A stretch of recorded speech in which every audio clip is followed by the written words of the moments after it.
नमस्कार, अनादि टीवी के खास कार्यक्रम आपका शहर आपकी खबर में आपका स्वागत। मैं हूं आपके साथ पारुल। हमारे इस कार्यक्रम में हम आपको आज 5 बड़ी खबरों से रूबरू कराएंगे। तो 5 तस्वीरें आपकी टीवी स्क्रीन पर आप देख लीजिए। सबसे पहले इन तस्वीरों में बात कर रहे हैं शिवराज सरकार की नई ट्रांसफर पॉलिसी को लेकर। मध्य प्रदेश की नई तबादला नीति के मुताबिक प्रदेश में 1 से 31 जुलाई तक ट्रांसफर हो सकेंगे। पहले अनुसूचित क्षेत्रों के खाली पदों को भरा जाएगा, वहीं कोरोना से गंभीर बीमार होने वालों को भी प्राथमिकता मिलेगी। दूसरी खबर मध्य प्रदेश के आष्टा से है, जहां ग्रामीण सड़क निर्माण की मांग को लेकर करीब 15 दिन से धरना दे रहे हैं। सड़क पर बेशर्म के पौधे लगाकर इसके बाद भी प्रशासन और प्रतिनिधि समस्या की ओर ध्यान नहीं दे रहे। लगभग 15 सालों से जर्जर सड़क से ग्रामीण अब पूरी तरह त्रस्त हो चुके हैं। तीसरी खबर खरगोन जिले के कसरावत से, जहां उमरिया गांव में अब डायरिया का कहर फैल रहा है, जिससे ग्रामीणों और स्वास्थ्य विभाग में हड़कंप मचा हुआ है। गांव की इंदिरा आवास बस्ती में उल्टी दस्त की वजह से 4 दिन में 3 लोगों की मौत हो चुकी है, जबकि 50 से ज्यादा ग्रामीण बीमार हैं। इसके बाद भी स्वास्थ्य विभाग और प्रशासन सुस्त नजर आ रहा है। चौथी खबर में बात करेंगे सिंगरौली जिले में बारिश के असर की। यहां पहली ही बारिश में पुलिया बह गई, जिससे करीब 100 गांव का आवागमन बंद हो गया है। हालांकि पुलिया की स्थिति पहले से ही खराब थी, इसके बाद भी प्रशासन ने ध्यान नहीं दिया। 5वीं और आखिरी खबर में बात करेंगे सिंगरौली में रेलवे और खाद्य विभाग की लापरवाही, जहां लापरवाही के चलते राजस्थान से लाई गई हजारों टन खाद खराब हो गई। कोटा से किसानों के लिए 3000 मीट्रिक टन यूरिया भेजी गई थी, लेकिन आधे से ज्यादा खाद पानी में भीग गई। अब किसान खाद लेने से इनकार कर रहे हैं।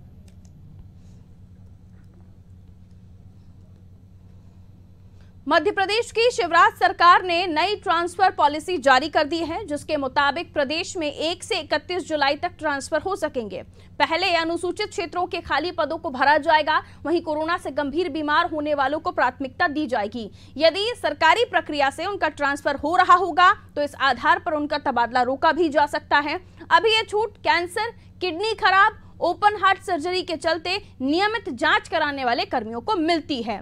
नई पॉलिसी के मुताबिक इस बार तहसील, जिला और राज्य स्तर पर तीसरे और चौथे श्रेणी के कर्मचारियों के तबादले प्रभारी मंत्री के अनुमोदन पर किए जाएंगे।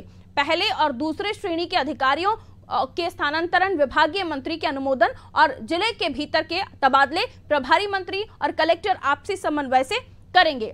3 साल की सर्विस होने के बाद ही ट्रांसफर किए जाएंगे। जिन अधिकारियों और कर्मचारियों का रिटायरमेंट 1 साल के भीतर होना है, उनका ट्रांसफर नहीं होगा। पति पत्नी का एक साथ ट्रांसफर स्वयं के व्यय पर होगा। वहीं जिनके आपराधिक प्रकरण या विभागीय जांच लंबित है, उनके ट्रांसफर नहीं होंगे।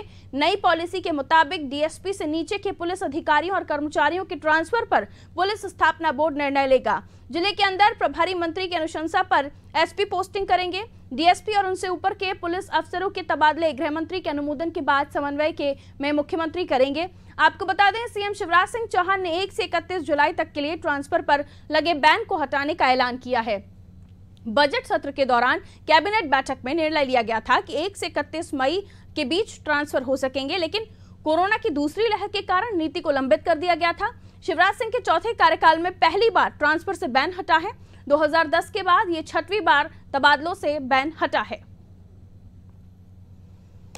और इसे विस्तार से हम समझने की कोशिश करते हैं। मनोज वर्मा जी हमारे साथ इस वक्त फोन लाइन पर मौजूद हैं। मनोज वर्मा जी, तबादला नीति को लेकर अब दर्शक जानना चाहते हैं कि किस तरह के बदलाव किए गए हैं, और 2010 के बाद ये 6वीं बार तबादलों से बैन हटा है। इसके बारे में भी आप विस्तार से बताइए, कौन से जो कर्मचारी हैं वो इस श्रेणी में आएंगे जिनके ट्रांसफर हो सकेंगे और किनका नहीं हो पाएगा। देखिए, सभी अधिकारी, चाहे वो चतुर्थ श्रेणी हो, चाहे फर्स्ट क्लास अधिकारी हो, आईएएस हो, आईपीएस हो, सारे के लिए तबादला नीति बनाई गई है जी। इसके पहले सीएम समन्वय से तबादले होते रहे थे, लेकिन एक विस्तृत नीति कभी आई नहीं थी। लेकिन इस नीति में इस बार ये है कि जैसे पिछली बार हमने देखा था कि कमलनाथ सरकार पर आरोप लगे थे कि उन्होंने तबादला उद्योग चलाया पूरे 15 महीने। बाद में जब बीजेपी की सरकार आई, शिवराज सिंह चौहान चौथी बार मुख्यमंत्री बने, तो उन्होंने भी लगातार तबादले की। इसके बाद कांग्रेस उनको निशाना साधती रही।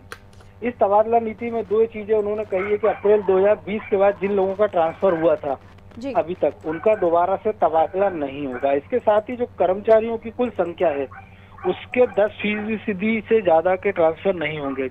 तो ऐसे कुल मिलाकर हम कह सकते हैं कि 40,000 के आसपास जैसे ट्रांसफर होने की संभावना है। इसके साथ ही जो पति पत्नी है उनको एक रियायत दी गई है। हालांकि पॉलिसी पहले भी थी कि जहां पति और पत्नी को एक ही साथ एक ही जिले में पदस्थ किया जाता है, लेकिन कई मामले हमने देखे थे कि पति पत्नियों को अलग अलग जिलों में पदस्थ कर दिया जाता है। पुलिसकर्मी का मामला अनादि टीवी ने अपने दर्शकों को बताया भी था कि जिसमें अमिताभ बच्चन को हस्तक्षेप करना पड़ा था। तो अब जो बीमार हैं, जो अनुसूचित जाति है, जनजाति है, उनके कर्मचारी हैं, उनके ट्रांसफर हो सकेंगे। और ये बता दिया गया मंत्रियों के अधिकार क्या होंगे, क्योंकि अभी तक मंत्री कैबिनेट की बैठक में अपने अधिकारों को लेकर सवाल उठाते रहे कि उनके ट्रांसफर उनके हाथ में कुछ नहीं है, क्योंकि जो बड़े अधिकारी हैं उनके ट्रांसफर मुख्यमंत्री समन्वय में हो जाते हैं, और जो जिलों के ट्रांसफर होना थे वो जिला तबादला बोर्ड पहले बनाया हुआ था, वो कर देता था या प्रभारी मंत्री का अनुमोदन लगता था। लेकिन चूंकि इस बार शिवराज सिंह चौहान ने प्रभारी मंत्री बनाए नहीं है, इसलिए छोटे तबादले भी या तो कलेक्टर कर देते थे या उस जिले के जो जनप्रतिनिधि हैं वो सीधे मुख्यमंत्री स्तर पर या मंत्री के स्तर पर करवा लेते थे। तो ऐसे में जो दूसरे विभाग के मंत्री होते थे, उनको मान लीजिए गृह मंत्री हो, उनको अगर अपने किसी परिचित का शिक्षा विभाग का ट्रांसफर करवाना हो तो उनको परेशानी का सामना करना पड़ता था। या शिक्षा मंत्री को मान लीजिए गृह विभाग या सिंचाई विभाग में किसी का ट्रांसफर कराना हो, पोस्टिंग कराना हो, तो उसके लिए उनको दिक्कतों का सामना करना पड़ता। तो ये सारी कठिनाइयों को देखते हुए 21 पेज की ये तबादला नीति जीएडी ने कल ही जारी की है, और इसमें वो तमाम सारे प्रावधानों की चिंता की गई है जो कर्मचारियों के लिए विभिन्न समय परेशानियों का सबब बनते रहे हैं। पर बिल्कुल मनोज जी, लेकिन ट्रांसफर शब्द आते ही पॉलिटिक्स जरूर आ जाती है, राजनीतिक बयानबाजियां शुरू हो जाती हैं। कमलनाथ के कार्यकाल में भी हमने देखा था किस तरह से तबादलों को लेकर आरोप प्रत्यारोपों का दौर था, और ऐसे में अब जब ये बैन हट गया है तो जाहिर है इसमें भी सियासत तो होगी। आप इसे कैसे देखते हैं? हाँ बिल्कुल, निश्चित तौर पर उसमें सियासत देखिए, क्योंकि बीजेपी जब विपक्ष में थी तो यही आरोप उन्होंने कांग्रेस पर लगाए थे, और कांग्रेस ने कहा था कि प्रशासनिक दृष्टि से कई जगह बीजेपी समर्थित अधिकारी बैठे, उनको हटाना जरूरी ताकि कामकाज अपनी पसंद का हो सके जी। अब यही बात वो बीजेपी पर कांग्रेस के आरोप रहेंगे कि ये तबादला उद्योग बना दिया, लेकिन सब में पिस्ता कर्मचारी है। क्योंकि जो साधन संपन्न लोग होते हैं वो तो अपने तबादले जब मर्जी करवा लेते हैं। कई बार हम देखते हैं कि सिंगल आदेश निकलता है किसी अधिकारी का या कर्मचारी का, लेकिन जो जरूरत लोग हैं वो पूरे साल इंतजार करते हैं। जैसे हमने अभी अपने दर्शकों को बताया कि 2010 के बाद केवल 6ठी बार ये ट्रांसफर खुला है, यानी लगभग 11 साल में 6ठी बार, और उसमें भी जो सोर्स वाले लोग हैं वही ट्रांसफर करा पाते हैं। लेकिन हमने पिछली बार देखा था कि प्रभुराम चौधरी जब स्कूल शिक्षा मंत्री थे तो उन्होंने एक अच्छी पोर्टल की व्यवस्था की थी और उसमें सारी डिटेल डाल दी गई थी। इसके साथ ही जो जरूरतमंद लोग थे उनको ये पता था कि कौन कौन सी जगह पर पद खाली है, कहाँ पर ट्रांसफर उनके हो सकते हैं। लोगों ने उस पोर्टल पे अप्लाई किया, किसी से उनको अप्रोच नहीं लगानी पड़ी, और अगर उसमें उस कैटेगरी में वो आते हैं तो उनके ट्रांसफर मनमाफिक जगह पर हो गए, ना तो उनको पैसा देना पड़ा, ना उनको कोई सोर्स सिफारिश करनी पड़ी। और यही कारण है कि उस तबादलों को लेके कोई हल्ला नहीं मचा जी। तो उम्मीद की जा रही है कि बाकी के विभाग भी इस प्रकार की कोई एक नीति बना दे जिससे उनके ट्रांसफरों में आसानी हो। और ये जो बार बार आरोप लगते हैं तबादला उद्योग के, क्योंकि कई बार सरकार की ओर से कहा जाता है कि वो तकनीकी कारणों से या खुद के व्यय पे या प्रशासनिक दृष्टि से तबादले किए गए, लेकिन हम देखते हैं कि जो लोग कई लोग अपनी पसंद की पोस्टिंगों पे सालों साल जमे रहते हैं, और किसी अधिकारी का तबादला साल में 4-4 बार हो जाता है, कर्मचारी का तबादला हो जाता है। तो ऐसी स्थिति में अगर एक समग्र नीति बन जाए कि इतने से कम समय में आपको हटाया नहीं जाएगा, ये क्राइटेरिया रहेगा, तो ऐसे आरोपों से सरकार को मुक्ति मिल सकती है। क्योंकि सरकार के मंत्री भले जो भी कहे, लेकिन हम कई बार देखते हैं, आज ही हमने देखा है कि एक आंगनवाड़ी के जो ट्रांसफर को लेके फर्जी अफसर को पकड़ा गया है, जिसने कई लोगों को झांसा देते हुए लाखों रुपए करोड़ों रुपए की वसूली कर ली। तो तबादला नीति आते ही इससे कई दलाल सक्रिय हो जाते हैं। बिल्कुल, वो इन चीजों पर ध्यान रखते हैं कि ट्रांसफर किन किन का होना है, उनमें से कुछ तक संभावित लिस्ट पहुंच जाती है, तो वो बीच में खेल कर देते हैं। वो फोन लगा के बताते हैं कि आपका ट्रांसफर हो रहा है, पैसे दे दीजिए, आपका ट्रांसफर रुकवा देंगे। तो एक तो उसमें गोपनीयता जरूरी है और एक पारदर्शिता। गोपनीयता इसलिए कि ये बाहर के आदमी को ना पता लगे कि ट्रांसफर किसका होना है, तो पारदर्शिता इसलिए जरूरी है कि उसको ये पता चलना चाहिए कि उसका जो ट्रांसफर किया गया है उसमें किसी प्रकार का पक्षपात नहीं किया गया है, किसी की सोर्स सिफारिश की जरूरत नहीं है, न पैसे देने की जरूरत है। बिल्कुल सर, बहुत शुक्रिया जानकारी देने के लिए। तो ट्रांसफर्स को लेकर डिटेल में हमें मनोज जी ने जानकारी दे दी है। अब हम आगे अगली खबर की तरफ बढ़ रहे हैं। आष्टा में सड़क की हालत इतनी जर्जर हो गई है कि ग्रामीण सड़क पर जो भरा कीचड़ है उसमें बेशरम के पौधे लगाकर विरोध जताने लगे हैं।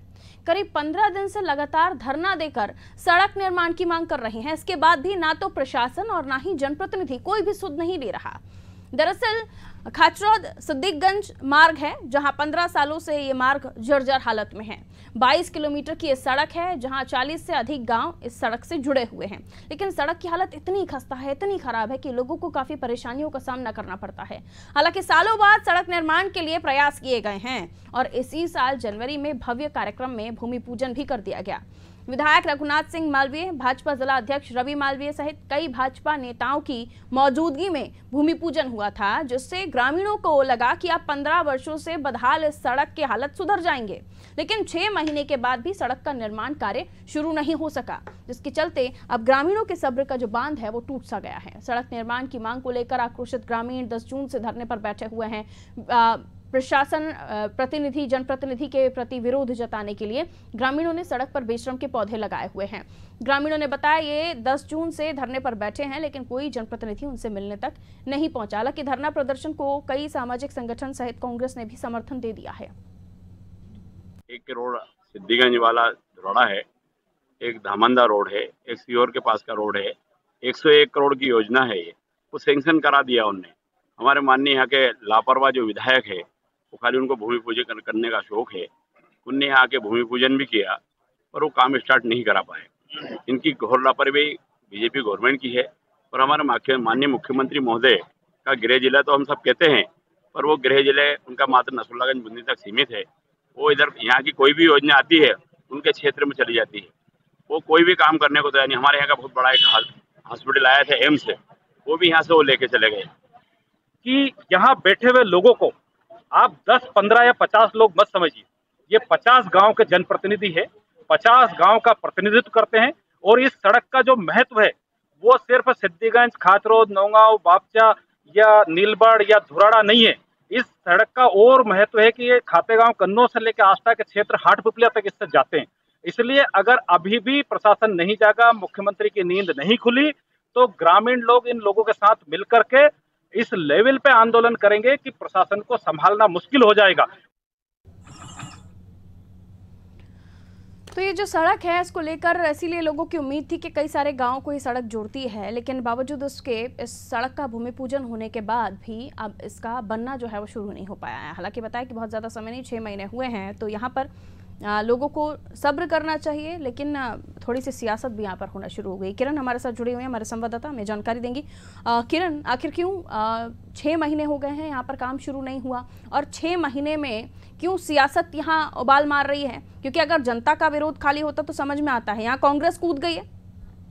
जी, ये है ना 40 गांव को जोड़ती है ये सड़क और 22 किलोमीटर की सड़क है। लेकिन यहाँ के जनता 15 सालों से परेशान है। अभी 8 जनवरी को इसका भूमि पूजन किया गया था, लेकिन उसके बाद अभी तक काम शुरू नहीं हुआ। उसमें सभी लोग मतलब लगे हुए हैं कि भाई कैसे भी सड़क बन जाए तो यहाँ के 40 गांव को आने जाने में सुविधा मिलेंगी। लेकिन 6 महीने का समय कोरोना काल की वजह से ही या कोई और वजह जो अब तक यहाँ पर भूमि पूजन के बाद काम शुरू नहीं हुआ? कोरोना काल क्या है, वो तो राजनीति लगी हुई है, इधर अपनी अपनी राजनीति सभी लोग लगा रहे हैं इसमें। विधायक ने जब भूमि पूजन कर दिया उसके बाद भी अब तक रुका हुआ है काम। क्या अधिकारी कुछ कह रहे हैं इस मामले में? विधायक से कोई बात हो पाई आप लोगों की? विधायक साहब से तो बात नहीं हो पाई थी, लेकिन जहाँ तक हम लोगों को आइडिया है तो पेमेंट नहीं होने की वजह से ये काम रुका पड़ा हुआ है। यानी ठेकेदार को कुछ पैसा ही नहीं दिया गया कि वो अपना काम शुरू करे। वो इसी वजह से काम रुका पड़ा है। चलिए, लेकिन इस पर विधायक की बाइट भी होनी चाहिए। विधायक से भी आप वर्जन लीजिए कि आखिर वो क्या कह रहे हैं इस मामले में, क्योंकि भूमि पूजन उनके हाथ हुआ और उसके बाद काम रुका हुआ है। और वजह अगर सिर्फ पैसा ही है तो आखिर क्या इन्हीं वजहों से पूरे प्रदेश में अलग अलग जगहों पर काम रोक देंगे क्या? खैर, बहुत शुक्रिया किरण जानकारी देने के लिए और इस खबर को हम तक पहुंचाने के लिए। तो देखिए, अलग अलग जगहों पर अलग अलग विकास कार्य चल रहे हैं। कई जगहों पर कामों का रुकना कोरोना की वजह भी बताया जा रहा है, क्योंकि लॉकडाउन लगा हुआ था और उसके बाद अब जब काम शुरू हुए हैं तो वहां पर अगर वजह पैसा है या जो ठेकेदार हैं वो हैं, तो इसमें सॉल्यूशन ढूंढना होगा, और खासतौर पर उन लोगों को जो वहां के नेता हैं, जनप्रतिनिधि हैं। आगे बढ़ते हैं, खरगोन की बात करेंगे। खरगोन में कसरावत तहसील के उमरिया गांव में डायरिया फैलने से ग्रामीणों और स्वास्थ्य विभाग में हड़कंप मचा हुआ है। गांव की इंदिरा आवास बस्ती में उल्टी दस्त की वजह से 4 दिन में 3 लोगों की मौत हो चुकी है। 50 से ज्यादा ग्रामीण बीमार हैं। ग्रामीणों ने बताया बस्ती में एक ही कुएं का पानी सप्लाई होता है। इसी पानी में ही खराबी हो सकती है। पीएचई विभाग ने शिकायत के बाद भी कुएं के पानी का सैंपल तो लिया, लेकिन रिपोर्ट अभी तक नहीं आई है। पंचायत और स्वास्थ्य विभाग ने रोकथाम को लेकर अब तक कोई ठोस कदम नहीं उठाए। गांव में गंदे पानी की निकासी के लिए बनी नालियां भी अधूरी और अव्यवस्थित हैं, जिससे जगह जगह गंदा पानी भरा रहता है। इसी वजह से बीमारियां भी फैल रही हैं। ग्रामीणों ने गांव में पदस्थ स्वास्थ्य विभाग के एएनएम पर भी लापरवाही के आरोप लगाए हैं।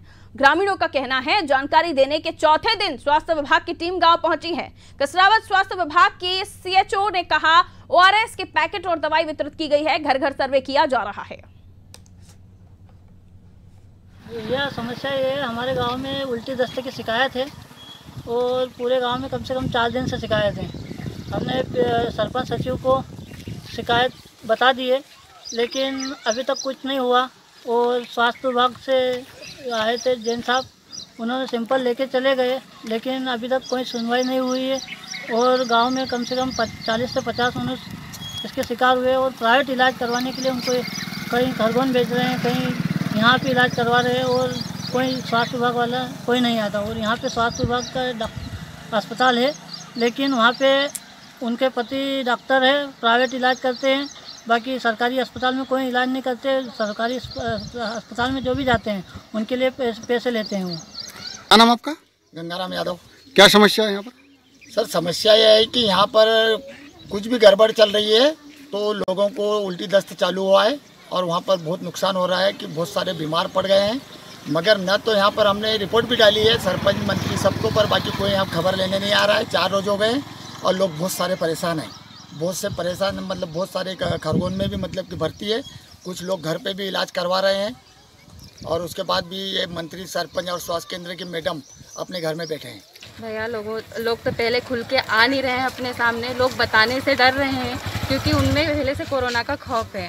वो लोग बोलने से डरते हैं, उनको लगता है कि अगर हम बताएंगे तो कहीं ये लोग हॉस्पिटल तो नहीं ले जाएंगे, कहीं कोरोना का इंजेक्शन तो नहीं लगाएंगे जिसके कारण हमारी मौत हो जाए। इसके कारण से ये लोग खुल के बताना ही नहीं चाहते हैं। अभी हम लोग सर्वे कर रहे हैं तो उस अंदर भी लोग बताने को तैयार ही नहीं हो रहे हैं कि हमको उल्टी दस्त है।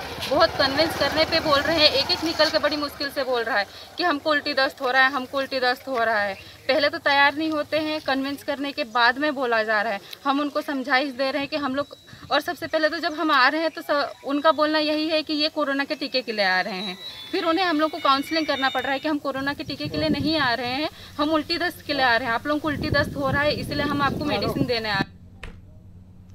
तो खरगोन के कसरावत की हम बात कर रहे हैं, उमरिया गांव। यहाँ लोगों की परेशानी ही कुछ और है। उल्टी दस्त से लोगों की मौत होना ये तो एक बड़ी समस्या है ही, लेकिन उसके अलावा अगर वहां पर इलाज करने टीम पहुंच रही है तो उसे भी वहां किस तरह से व्यवहार किया जा रहा है, या फिर अफवाहें या फिर किसी तरह की गलतफहमी ग्रामीणों में जो सीएचओ को सर्वे तक नहीं करने दिया जा रहा। आप बताएंगे नहीं तो आपकी तकलीफ को कैसे दुरुस्त किया जाएगा, ये अपने आप में एक बड़ा सवाल है। दिनेश गीते हमारे संवाददाता फोन लाइन पर इस वक्त मौजूद हैं। दिनेश, जब तक बताएंगे नहीं कि आपको दर्द क्या है तो भला उसका मलहम कैसे ढूंढा जाएगा, इलाज कैसे किया जाएगा? अगर पानी की गड़बड़ी है तो पानी को बदलना तो होगा, लेकिन जिन जिन को तकलीफ है अगर उन्हें समय पर इलाज नहीं दिया गया तो ये 3 मौतों से 300 भी हो सकती है।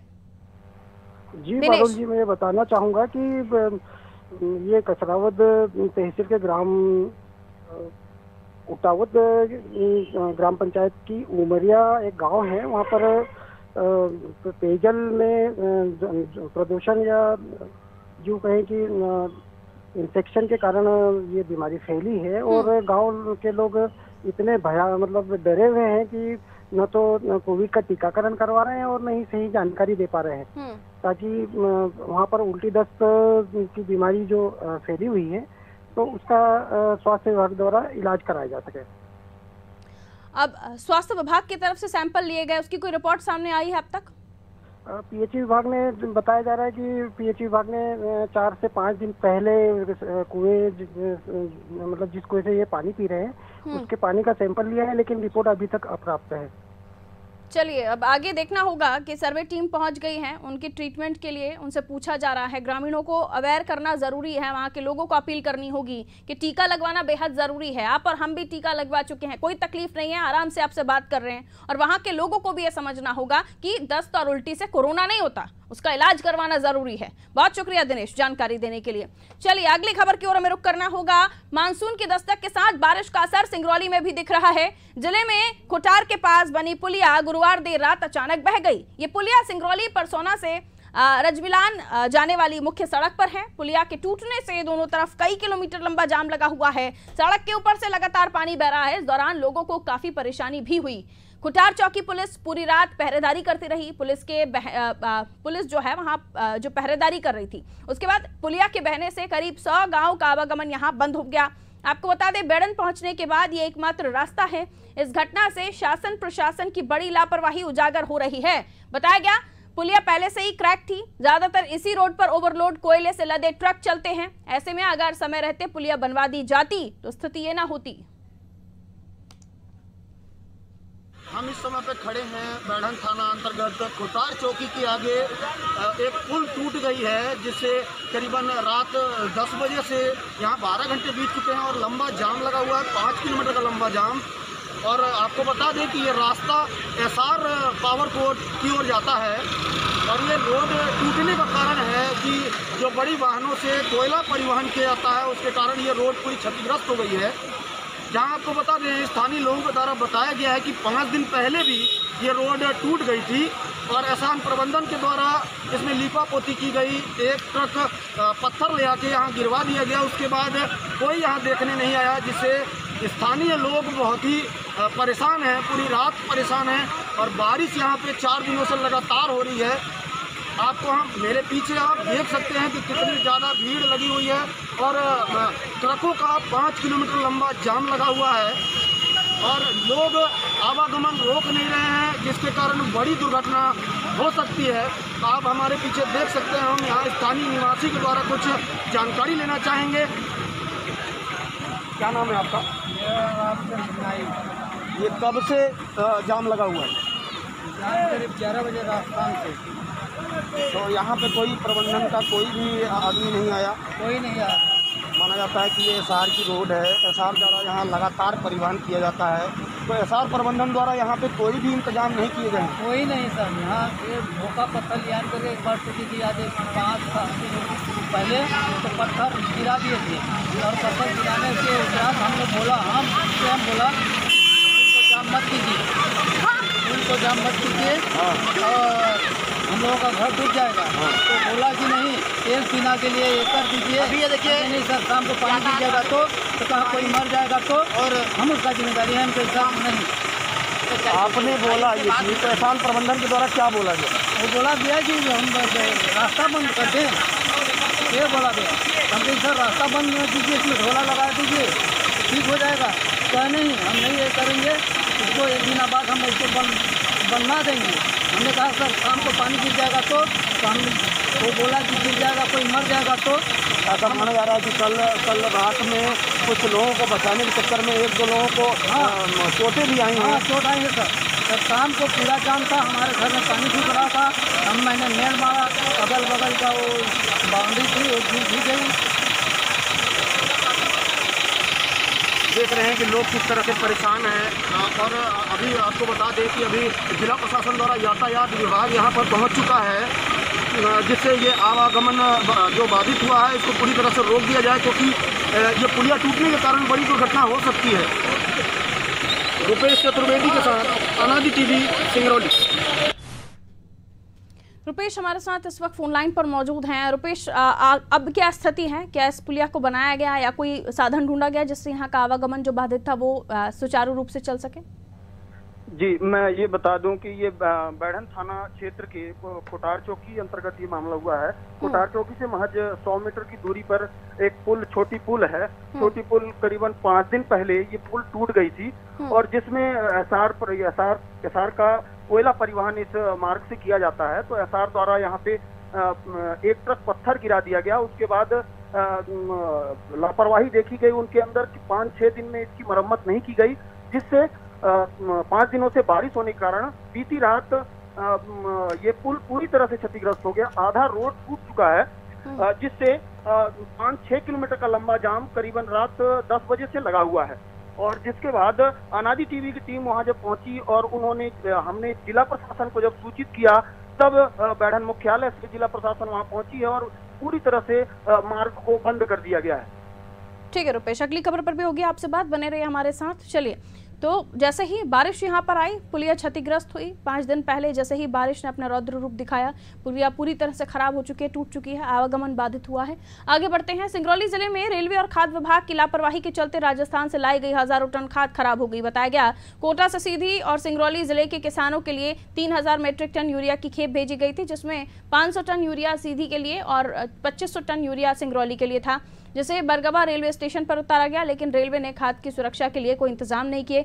इस लापरवाही के चलते आधे से ज्यादा खाद बारिश के पानी में भीगने से खराब हो गई। खाद्य विभाग भी इसको लेकर लापरवाह रहा। अब खाद के गीले होने की वजह से किसानों ने इसे लेने से इनकार कर दिया। पानी में पड़े खाद का वीडियो रेलवे और जिम्मेदार विभाग के अफसरों की पोल खोलने के लिए पर्याप्त है। हालांकि अब मामले की गंभीरता को देखते हुए कलेक्टर राजीव रंजन मीणा ने कार्रवाई का आश्वासन दिया है।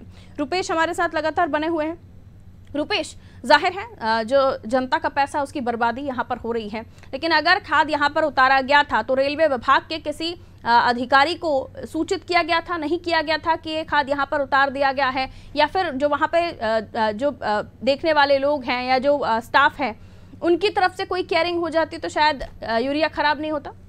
जी जी, ये मामला जो है ये बरगवा थाना अंतर्गत बरगवा रेलवे स्टेशन का है, जहाँ पे 15 दिनों पूर्व राजस्थान कोटा से ये लाया गया था खाद, जिसको यहाँ सिंगरौली और सीधी में वितरित करना था, जिसमें रेलवे विभाग के किसी भी जिला प्रशासन द्वारा कलेक्टर साहब से जब मेरी बात हुई तो उन्होंने बताया कि वहाँ पे सूचित कर दिया गया था और बाकायदा इसकी एंट्री भी हुई थी। उसके बाद भी वहाँ पे न तो किसी त्रिपाल का व्यवस्था किया गया, न तो और किसी व्यवस्थित चीज का व्यवस्था किया गया। अब जिम्मेदार क्या कह रहे हैं इस मामले में, जल्दी से बताइए। जिम्मेदार इसमें अभी चुप्पी साधे हुए हैं, लेकिन जिला प्रशासन के द्वारा कहा गया है कि इसमें जो भी लापरवाहियां बरती गई हैं उसके खिलाफ सख्त कार्रवाई की जाएगी। शुक्रिया रुपेश जानकारी के लिए। तो खाद खराब हो चुकी है, नुकसान हुआ है और रेलवे विभाग भी अपना पल्ला झाड़ रहा है। जिम्मेदार कह रहे हैं कि जो भी होगा दोषी उस पर कार्रवाई की जाएगी। अब देखना होगा कब तक इस पर कार्रवाई होती है। दीजिए इजाजत, रखिए अपना ख्याल, नमस्कार।